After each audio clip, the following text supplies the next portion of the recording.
Welcome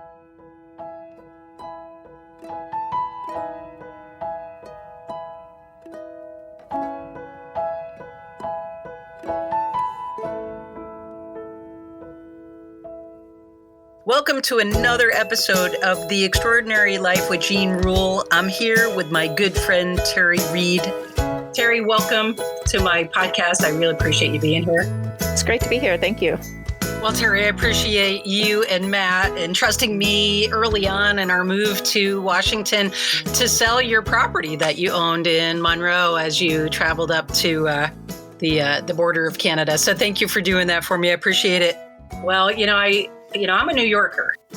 When you're in New York and you think of the Wild West, it's literally, the Wild West. I had never been to the Pacific Northwest before. And so coming here was a new experience. I always try to think of, the Oregon Trail. If I were to have traveled on the Oregon Trail from Independence, Missouri in the 1850s, and I was on one of those wagon trains, Terri would definitely be one of the people that I would want in my wagon train, because she's just resourceful and a go-getter.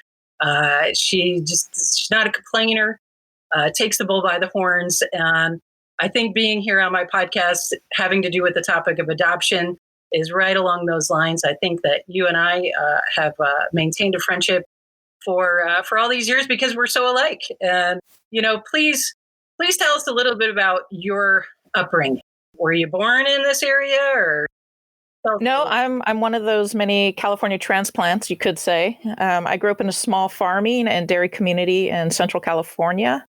Most people would not know my name on my town, Newman. They know cities closer to it, Modesto, Merced, in that area. Very small town, kind of the American, all-American type town, where most of the towns are relatives, which makes for interesting family reunions. I grew up in a very active family athletically, and both on the field, so to speak, and out in the woods, and actually in the ocean. By 12, I was free diving, 20, 30 feet in the ocean for abalone. I had my first hunting excursion with my dad when I was 7. Sports has always been a deep part of my life growing up. Yeah, very small town, country girl. Well, I have to say, though, that, there's one thing that we really do have a disagreement about. and that's the pronunciation of a particular nut. Now, walnuts, right? Your dad was a walnut farmer, I believe. We did have a family walnut farm. Yep. All right, cool. But it's not that nut that I'm talking about. It's that other one. Go ahead. Say it nice and loud. Oh, the Ammon. I'm sorry. I just cannot wrap my brain around calling an almond an Ammon. So, I think your next job position should be in Central California, down in Ammon country with them Ammon farmers. I'm sorry. I just don't know. My husband tried to get a few jobs in California, and I guess I'm glad they didn't work out because I just couldn't go there. I recall back when we were traveling up to your neck of the woods and Speech and Bait Club, and our kids were just on the cusp of looking at scholarships for college. The word scholarship in our neck of the woods was just always like scholarship. And then you come along and you just blow me away because, you tell your story about when you were in college or you were looking at colleges. How did that go for you? Well, coming from a very small town, there's not much to do. And so I and an athletic family, I worked hard and worked a lot in my athletic abilities. And that led me to the 3 full ride opportunities. The funny thing is the sport I ended up playing in college was not the scholarship opportunity. My scholarship opportunities were in volleyball and basketball. And then I ended up playing softball for college and lacrosse. I'm jealous. I never got a chance to play a sport. And even to this day, people say, do you play a sport? Because I kind of have that athletic build. And and I say, no, I renovate homes. I don't know. I wish that. I wish I could have played softball in college or volleyball, but you chose not to accept any of those, right? Yeah. Yep. Correct. I had the fortunate experience of growing up in a Christian home, and through that, I accepted Jesus Christ as my Lord and Savior. And that was kind of the determining factor. When I had all these scholarships really laying out before me, I asked my mom, I'm like, how do you decide? And she just looked at me as a matter of fact. She goes, you got to pray about it. And so for me, with my faith, with what I believe in my background, that's exactly what I did. I prayed about it. And it was very clear that I had to turn them all down. At the time, it didn't make sense. I mean, what parent wouldn't want their child to get a full ride scholarship, let alone 3 opportunities, and then, to turn them all down? It didn't make economical or logical sense, but that was clear. And later on, I mean, obviously, you found out through my story that the college I did attend is where I met my husband of coming up on 25 years in college, but also it's opened up opportunities to talk to others about, just because you're offered a scholarship doesn't mean it's the right choice.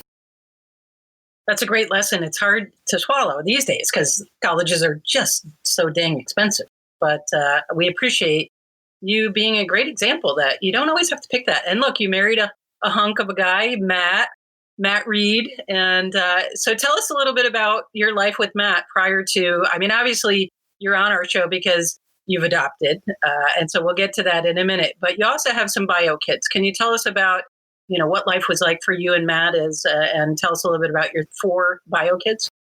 Yeah, sure. So we got married last year or so of our college career, right before we graduated. And we knew, based on kind of our degree choices, I would probably be the first one to land a job.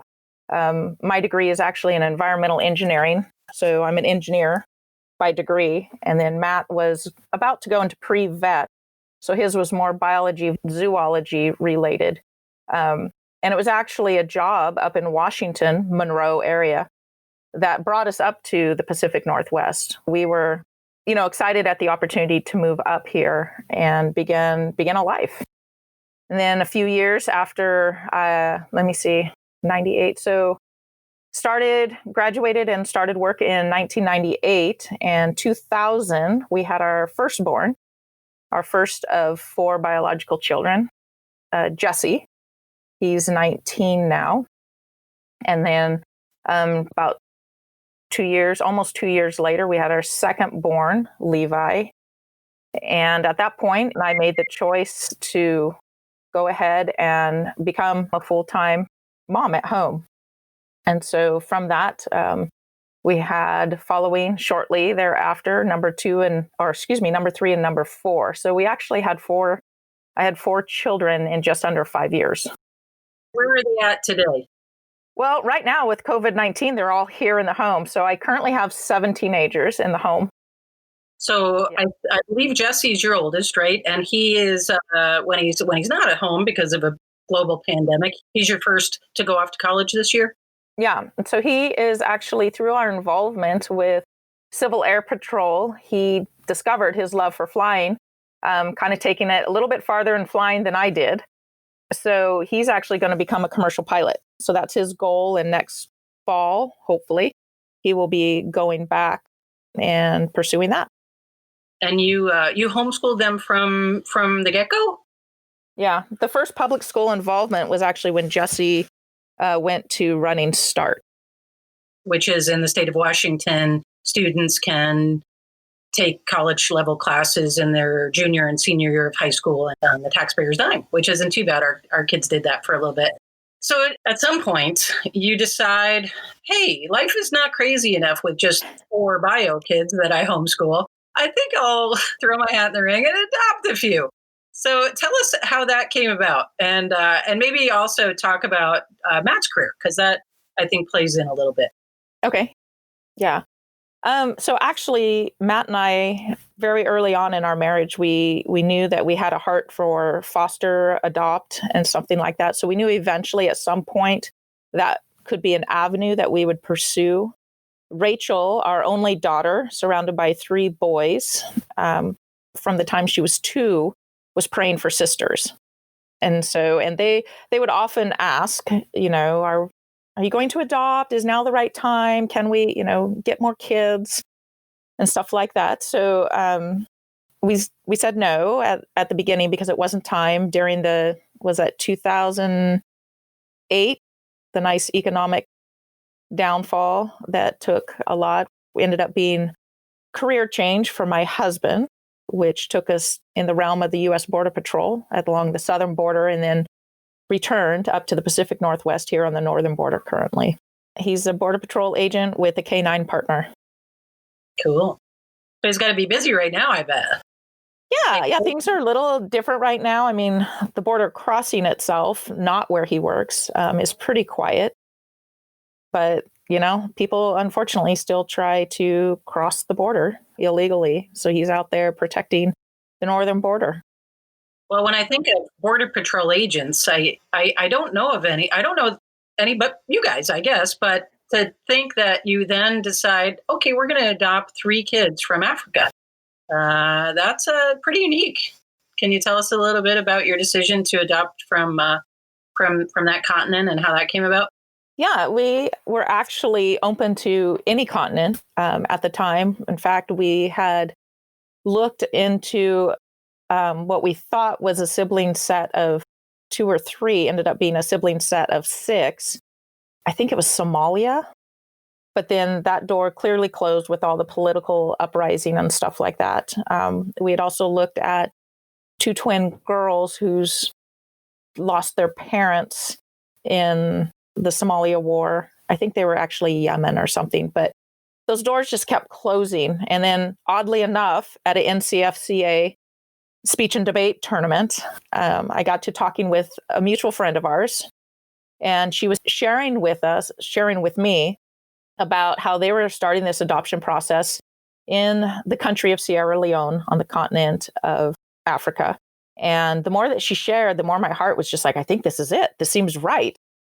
And so she showed me out of the orphanage at the time that they were adopting from, there were 22 original kids needing adopting. And this was created out of the Ebola crisis that occurred there a few years ago. And there were 3 girls left. And so me being who I am, I immediately texted my husband and said, what do you think about adopting 3 girls from Africa? And just left it at that. Well, being married as much as we were, things like that don't really catch him off guard, but it kind of did. He's like, well, let me think about this. He was at work actually. And so when he got off work, he went and kind of researched the country of Sierra Leone and emailed me back or messaged me back, texted me and said, I think this is it. But, 1's not enough. 3's too many. So I think we should pursue 2. And of course, kind of the mama heartstrings in me is like, we can't just leave the last orphan there. This is the last 3 out of this orphanage to be adopted. But I kind of left it at that. And I said, okay. Monday, right after the tournament, we made contact with the adoption agencies, said we wanted to pursue 2 of the girls, 2 of the 3, and just started the process. And it was probably about 2 weeks later, Matt and I were out on a coffee date, and he kind of looked at me and he goes, what's really keeping us from adopting the 3rd girl? Of course, me in my heart and in my mind, I'm thinking, you were. But I was like, nothing, let's go for it. And so we called the adoption agency and said, we want to pursue all 3 girls. And they said, well, that will be impossible. And we're going to say no, because we never allow 3 unrelated children to be adopted by the same family. Sure enough, we put a lot of work and effort presenting information saying that we know it's going to be hard, but we want to take that on. We feel that we are called to adopt these 3 girls. We want to pursue it. And surprisingly, they said yes, which is something even to this day, I think the social worker who finally approved it was like, I don't know why I said yes, to 3. We never do that. And so it's a miracle to have all 3 girls here. And it's an adventure. So how long have they been here? That last plane ride where you brought them?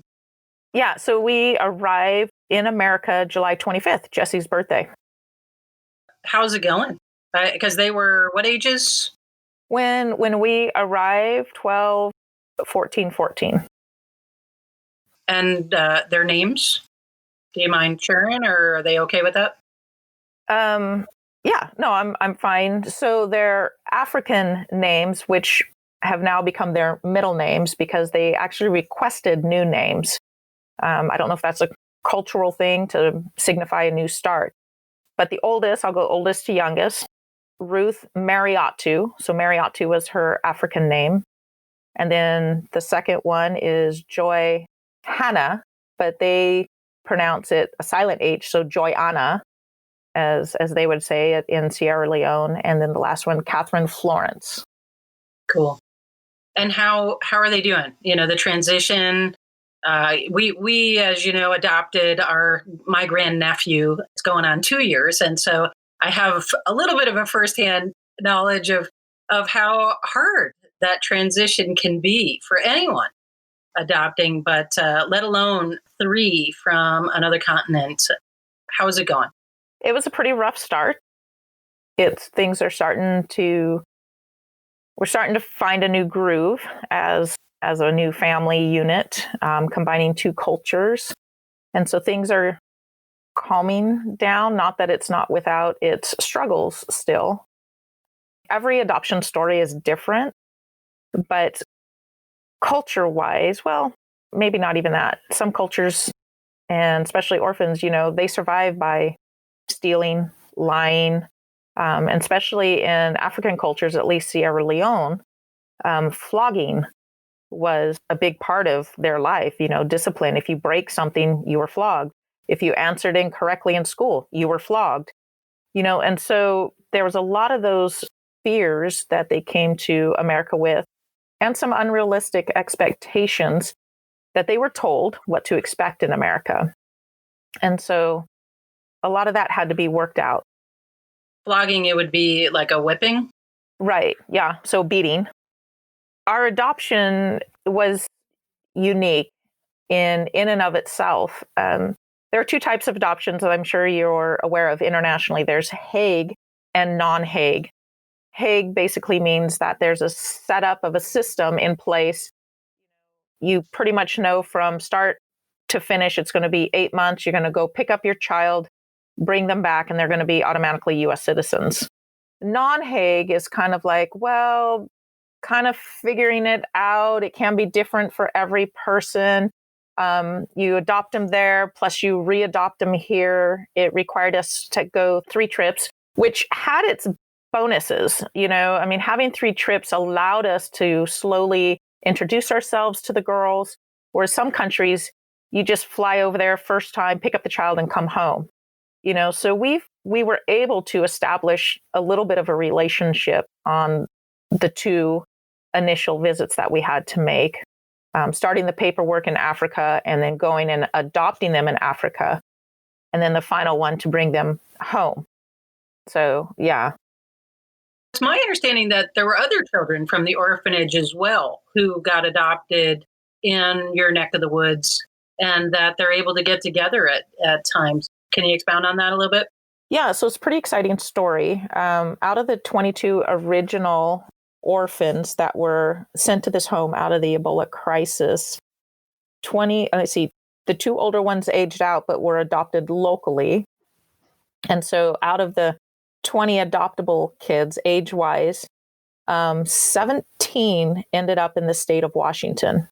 And most of those are in the Tri-City areas. And we have connections through them, through speech and debate, through the homeschooling world, and sometimes just through this adoption process, we got to meet them. When we got home, we got home in July. So I think it was September or October, maybe. I took our first trip over to let the kids reunite. We had planned a trip a couple weeks ago, but obviously that was canceled due to recent COVID-19 restrictions. And so we're hoping, our goal is to go back during Sierra Leone independence, basically, and let all the kids celebrate independence together. Yeah, it's got to be such an amazing thing for all of them to get together. I just wanted to ask you, just about the race difference. How do you navigate? I know that there's some discussion, people wonder, geez, is it a good idea for a Caucasian family to adopt a Black child? That kind of thing. Can you speak into that? I know we've talked a little bit privately about it, and I love your take on it. And if you could share that, I appreciate it. Okay, yeah. So even beginning in Africa, I try to get a little bit of their mindset to change, and it's been fun to kind of see that process. But we really focused it on here when we got home. And again, coming from kind of our background, our family things, the whole black and white thing is not really black and white. I basically would talk to the girls and tell them, "You're not Black," and they'd be like, "No, I'm Black," and I'm like, "No, you're not, and I'm not white." And so they, it'd be kind of like, "What are you talking about?" So I'd get a black piece of paper, hold it up to their skin, and said, "Are you, this is brown. This is black. Your hair is black. Your skin is brown." And I'd hold up a white sheet of paper to my skin, and I said, "I'm not white. I'm not the colored white. I'm just a different shade of brown, a lighter shade." And so it's been a fun opportunity to way to connect. Now when we're driving around and the girls see, someone of color, they'll say, "Oh, look, it's a brown person," and they'll even talk when they're talking to Africa, they'll say, "Well, we're brown, different shades of brown." So it's kind of been fun to see that. I mean, obviously, culturally around the world, people say black and white, but we're trying to show the girls there's really not a true black and white person. We're different shades of brown. And so that's kind of how we've taken that on. I've had a couple people mention something, but the area that we live in, there's such a sense of adoption here that people don't think twice about it. When they see a multiracial family, it's not a big deal because there's so many families that adopt in this area. Wow. That it hasn't been a real problem like I know it could be for others. Culturally, color is one thing, culture is another. As they get older, that becomes more precious to them, maintaining some culture identity as well, huh? Yeah, they really enjoy lots of colors, lots of patterns that, I think we as Americans in our more subtle dress attire would look at that and go like, "Oh my goodness, that clashes horrendously." But they love it. The more color, the more patterns, the more clash. I mean, they love that. And so to be able to say, "Okay, you rocking that outfit, go for it. Great."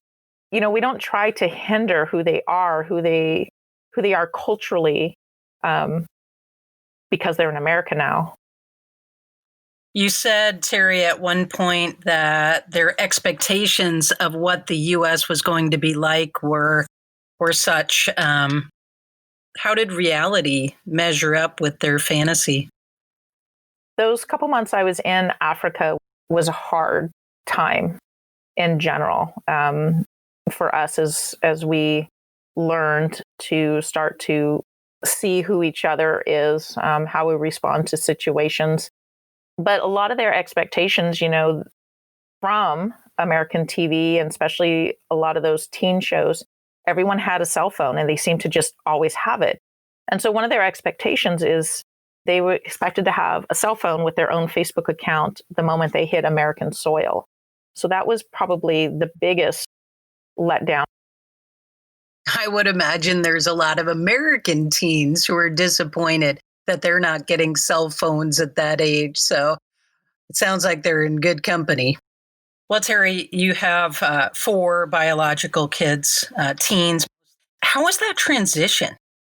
Now, some came with you, right, to Africa on some of your trips, but to plop 3 young teen girls who have suffered some trauma in the mix of your family instantaneously, now that is a monumental change in family dynamics. How did you fare? Well, thankfully, over the course of the adoption period, we had the opportunities to video chat with them. So at least through WhatsApp, they were able to build somewhat of a familiarity to everyone in the household, including grandparents when they were visiting, aunts and stuff like that. And so they were excited to meet the two brothers that didn't make it to Africa, our oldest and our youngest. And so that was something really exciting for them. And, they considered Jesse their handsome big brother. But overall, I would say that the hardest transition were for our two younger biological children. Rachel, who was always daddy's little girl, the only girl in the family, now is not. She went from being the only girl to now having 3 other girls in the home. Elijah was the baby of the family, and suddenly he was thrown into the dead center, the middle child position. And so there were some struggles and, situations. There's opportunity for character building as we learn to adapt and learn a new normal for our family. What does it look like now? Pre-adoption, we kind of had our family rhythm. We knew each other. We knew the mannerisms. We knew every aspect of each other because we've had that time to build a relationship. When we brought the girls home, suddenly that was gone. We no longer had that with them like we had with our biological children. And so we're building from scratch from teenagers, figure out a new norm. Terri, how does one actually go about finding an adoption agency? Anything that's kind of posted on international websites about kids, and I don't want to, it's a slippery slope. I don't want it to sound like, oh, this is a mail order catalog. It wasn't that way at all. So I do want to make sure that that's clear. We had a friend who was already in the process of adopting. So through her, we knew the story already of the orphanage and stuff like that. And she's like, to my knowledge, out of these kids, I think there's 3 girls left. And the more that she just talked about it, the more it was just one of those connections that seemed to happen. And again, going back to where we feel in our faith, it was definitely God saying, this is it. This is the time. This is it. These are the girls that I have chosen for you. And so for us, it was just continuing following the leading. And again, with the story of the miraculous event of being able to adopt 3 instead of just 2 completely unrelated children, just continued to emphasize that this is the direction God wanted us to go, and that's what we believe. I know not everyone else out there is driven by that faith and direction necessarily of God, but we were. That's who we are. That's our family. At times when you were over there, I forget exactly what one of your visits it was to get ready to bring your 3 girls home. You had a blog post that I was following, and I went back and looked at it. And at one point, I recall you saying something like that most days are tattered with tears and frustration and battle as I try to navigate teaching the girls differences in our culture and speak truth into their lives. Unlike Jace in our experience in adopting him, you had that extra challenge. Yeah, so there were kind of been some multiple steps, but definitely the first one that I saw kind of caught me off guard and surprised me pleasantly. But my time in Africa was pretty hard, emotionally, a little physically, just being disconnected from everything and everyone I knew and kind of being thrown into that world. Well, when I came home, my kids, just through my conversations while we were in Africa, knew that it was not easy. And so bringing them home, one thing that I noticed that my biological kids did was kind of mama bear me. When they saw something happening or the girls not responding quite like I was expecting them to, they were quick to intervene, whether that was to lighten the situation or to just, hey, Mom, why don't you go take a break for a little bit, go on a walk, go take a nap, just some space. And so my kids really became protective over me at first, which I really appreciated. So that was the first thing. Definitely the transition that I saw, or the hardest part of the transition, I would say happened in our 2 youngest kids. Our 3rd child, Rachel, went from being daddy's only daughter to now having 3 more sisters in the mix of things. Not only that, but extremely different culture, different tastes, different everything. So that was pretty hard for her. the girls they don't really respect other people's space, or, if it's time to go to bed, they don't care. They'll stay up and talk till 2 a.m. or whatever when they're ready to go to bed. And that doesn't work when you're all in a girl's room. So we had to start splitting off more rooms. Otherwise, our biological daughter was really struggling emotionally with just things like that, lack of sleep, because of those choices. And then our youngest son, he went from being the baby of the family to the exact middle. And so that was quite a change for him, and not always necessarily, as they say, getting mom's full attention, whether that's in schooling or whatever. It's now been divided out more.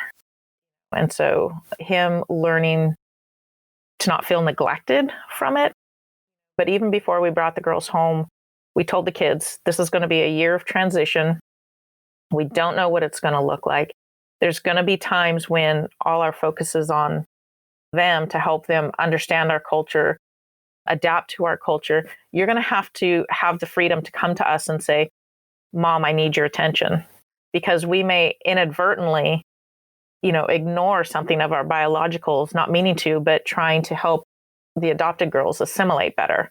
And so learning those balances within the family was really what the first few months were about, not only helping the adopted girls transition, but to help that whole mix, that whole new identity our family was creating by blending two cultures. I understand only too well what you're talking about. I had it described to me once by a family that had adopted that your former life really ceases to exist. It is a whole new life moving forward when you adopt. Your family dynamic is no longer what it used to be.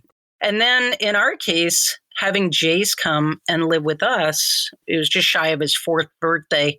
Lauren was 16, Sam was 18, and David was 20. David was in college. Sam was living outside the home, doing a senior year of high school out in Colorado. And then Lauren was 16. She was here. And I can remember my husband and I, Dave, having conversations about how the impact of Jace being with us had on our older kids. And of course, Lauren got the brunt of it because she was living here at the time.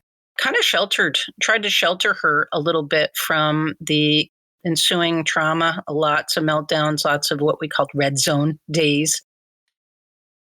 And in Africa, I lived in God's word and my quiet time, in all honesty. But also having, my husband, even though the time difference, was planning those times to be able to just open my heart to him, going, I am struggling, this is hard, and they don't respect me. They didn't want anything to do with me. They pushed me away.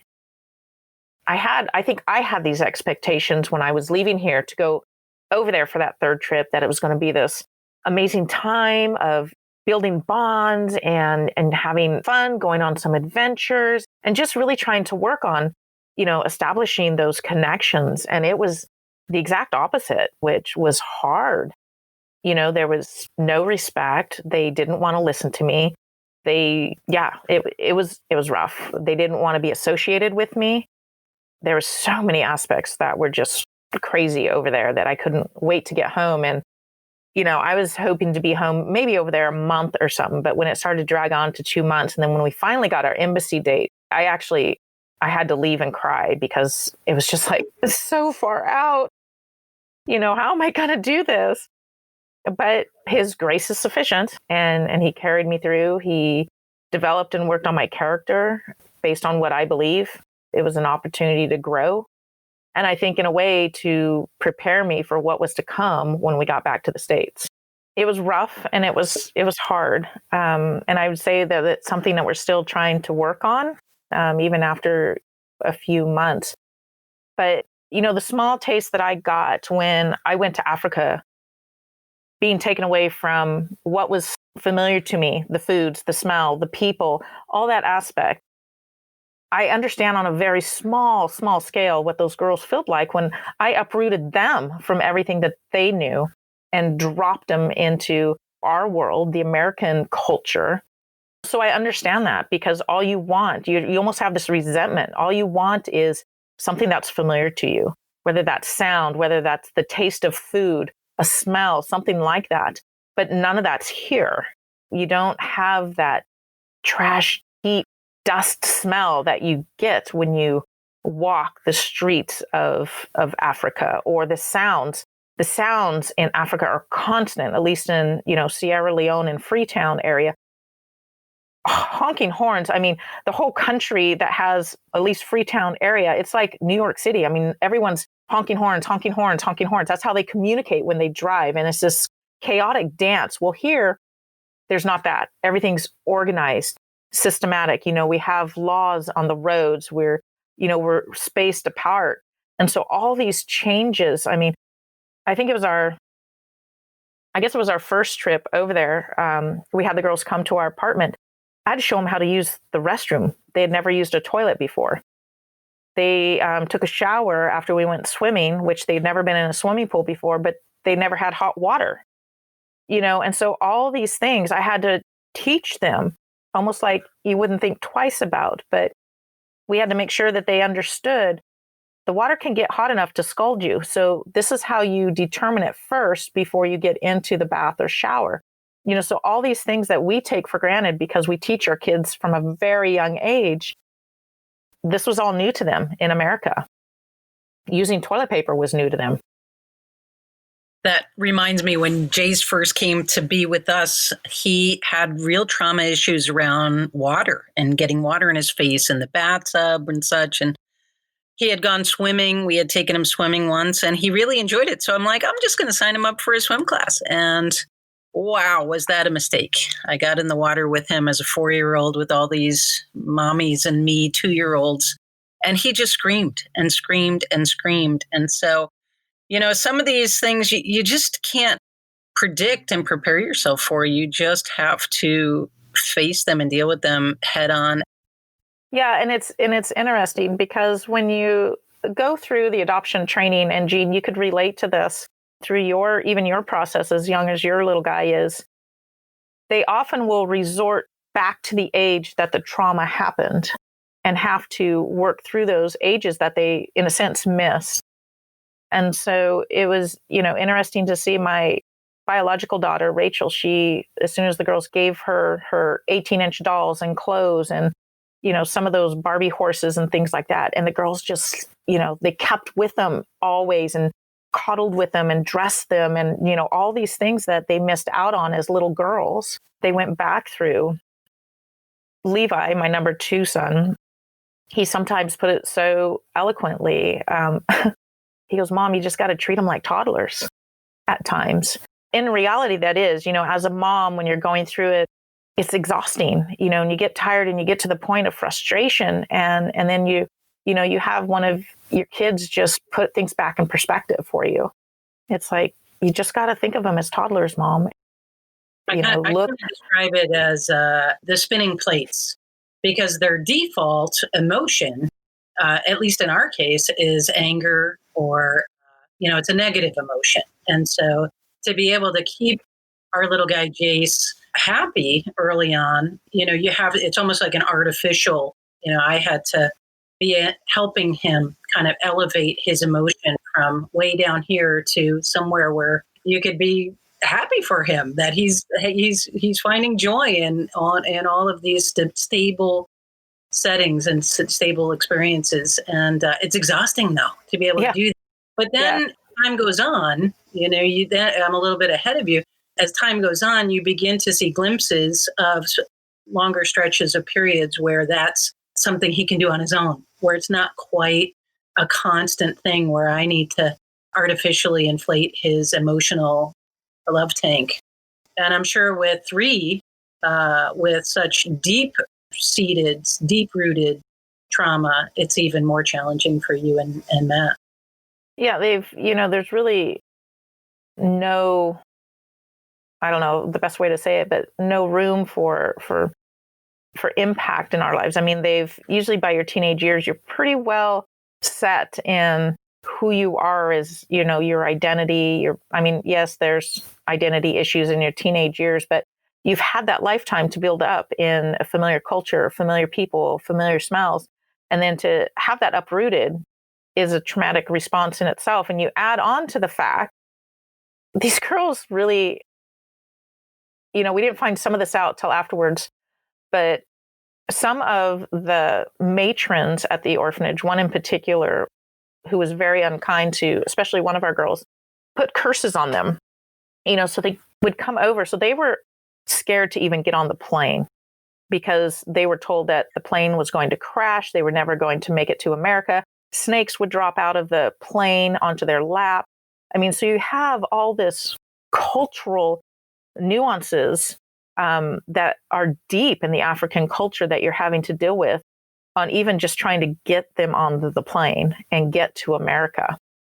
So the flight, although fairly easy, had its moments. You could tell that they were tense. One of the girls had stomach issues, and so yeah, it was interesting when you go international route, even the cultural aspects of it. Well, we're just amazed at what you're doing. I think I followed your Facebook post with them where you've done, I think, just about every fundraising endeavor known to man to scrape up the money, because this wasn't a cheap event either. And so we appreciate what you did just in being able to fundraise to make that all happen. And when I think about Border Patrol families, I don't think about the sacrifice that you're going through. In a way, this feels like immigration reform to me.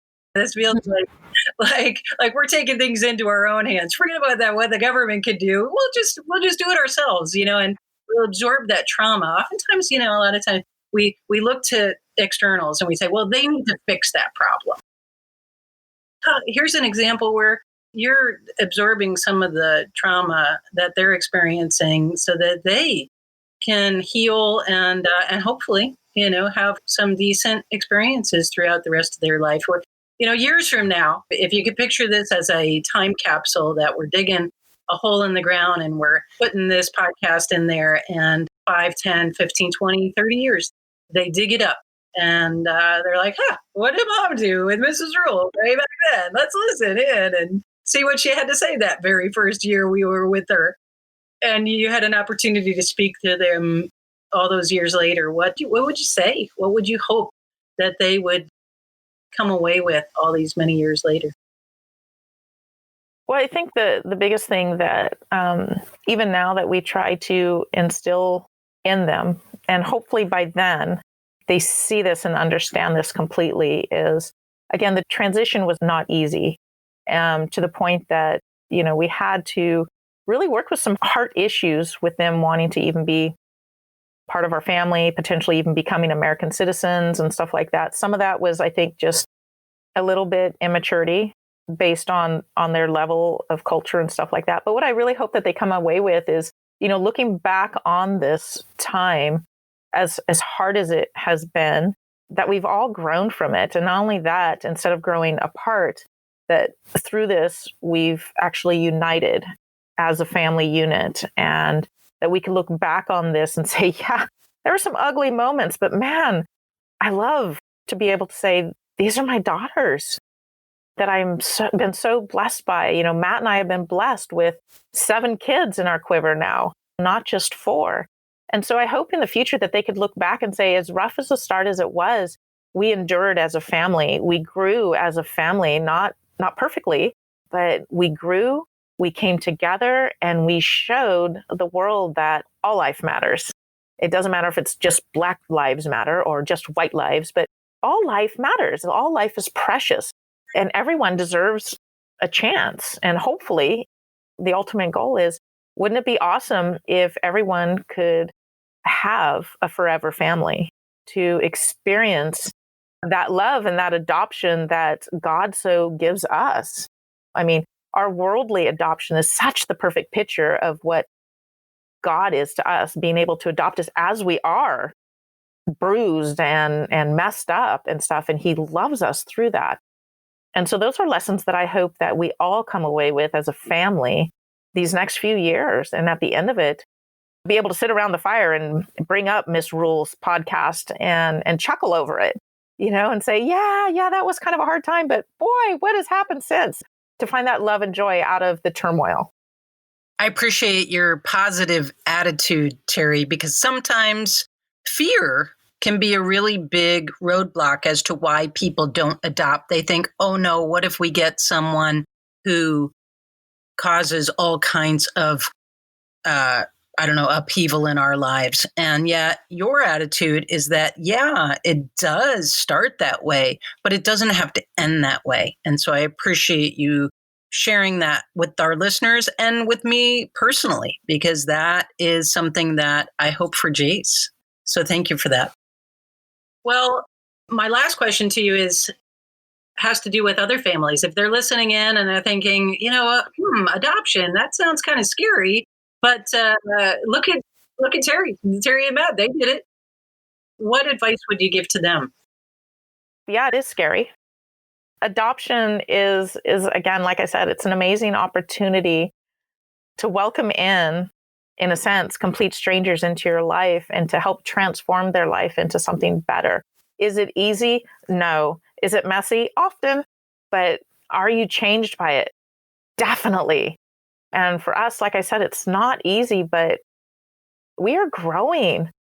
We're growing, we're learning and figuring it out, learning to thrive as a family and to, again, be able to speak to the world that life is precious. One thing that Matt and I always encourage each other on is, because of what we believe and our faith and understanding of God and his word and having the Lord Jesus Christ as our Savior, Jesus Christ never promised us a comfort, and we're not necessarily called to a life of comfort, but we are called to a life of obedience. And if God has called you into the adoption world to actually adopt a child, then he will provide that grace and that strength. At times you're looking at it going, what am I doing? But it's so worth it. It's hard, but it's worth it. And it's hard to explain unless you're in it or you're going through it. It's hard to relate that to families who have not adopted because it's a road that's not easy. I used to think that homeschooling was the toughest thing I ever did. But it was so worthwhile. Our 3 kids now are grown and college bound. But it's nothing compared to adoption. Even homeschooling is like a piece of cake, walk in the park compared to adopting. But it changes me. And I've always had the attitude of do hard things. That's just been my mantra, that, you don't shy away from doing hard things. And wow, it's hard every day, but it's so worthwhile. And nothing that's worthwhile is going to be easy. For sure. I was part of this running club, ladies running club. And one of the ladies would always bring a motivational sign. And one of them was so profound to me because of the road we're traveling. It says, this is hard, but you do hard. And just spoke to me because in the moment you're thinking, I can't get through this. But then you're reminded, this is hard, but you can do it. You've made it this far. You will continue. You can persevere on. And like you said, Jean, the growth that comes through it is amazing in and of itself. There are other ways, to help in the adoption realm, even if you're not the one necessarily going to adopt the child, but coming along and supporting those families who do in so many ways, whether that's financially or bringing a meal or even saying, hey, I'll watch your kids for a few minutes, just go for a walk or something. There's so many other aspects of adoption and even fostering that is out there. Absolutely. That's one of my, I don't know if you call it a pet peeve, but my encouragement to other families that if you're not the one who's going to adopt, find a family that is or has and come up alongside them. And it could be as simple as writing a card, or it could be that you become their respite care and take their kids for 1 weekend a month and go through the training in order to be able to do that. And anything in between, come rake my leaves or, bring me a meal. Like you said, it's just, there's so many things that people can do that it's not a black or white, you are or you're not. It's like find lots of shades of brown. Absolutely. Well, Terri, I thank you for taking the time to be with us. I I know that listeners are going to hear this and be like, oh, yeah, Terri would definitely be in my wagon train, because at this point, I think I don't even know how far from Independence, Missouri we made it. Maybe to, I don't even know how that, Nebraska or something. Certainly not all the way to Oregon. That's probably going to be another couple of years. And maybe we'll check back with you then and see how the girls are doing and see how you all are doing. I'll have my bag of Ammons waiting. Oh, you had to do that, didn't you? It's been fun. And Terri, please give our regards to the girls. I stopped in the last time I was in town and said hello to them, and I look forward to doing it again. We'll let you know when it airs so that you can gather around and listen to Mom talking about you. Sounds good. All right. Thank you. Take care. Bye-bye.